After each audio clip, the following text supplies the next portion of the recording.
House Democrats said that they sent you a letter detailing what they say are some concerns that they have about lack of information and transparency as it relates specifically to this issue.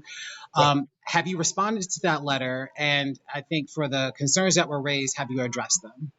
Yeah, I saw. I just signed off on a reply to that letter last Okay. night. So I don't know if it's gone out yet, but Mm-hmm. you'll see that very shortly. Mm-hmm. Um, Look, I think we're being as transparent as we can. So, they raised a lot of these same questions, which is okay. Like, what are you doing to work with HR and the payroll providers? Which is a very fair question, and we're working closely with them.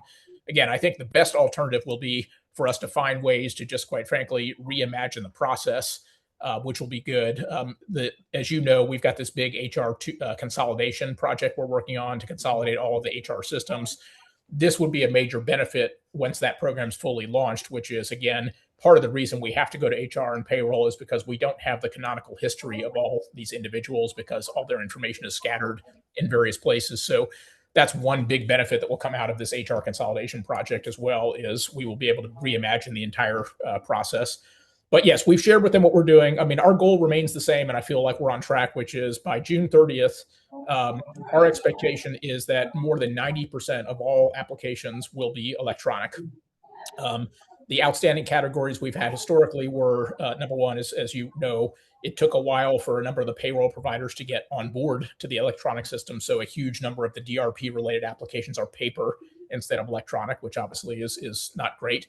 But that trend has started to turn. So we track every day what's the incoming paper versus electronic, and we're now firmly in the category where electronic obviously is far outpacing paper. So we're getting to the end of the paper, which is good. And then the other big category of cases that we haven't yet automated are disability cases, for example, which are more complicated, and what we call deferred cases. So these are people who leave the government, but they don't yet qualify for retirement. And so they have to wait for a deferred period of time.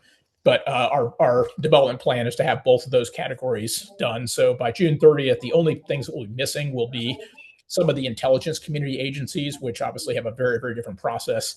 They represent fewer than 5% of our retirement cases. So our plan will be we will deal with those in time, obviously, but I want to kind of deal with the 95% before we get to the electronic processing for intelligence related areas.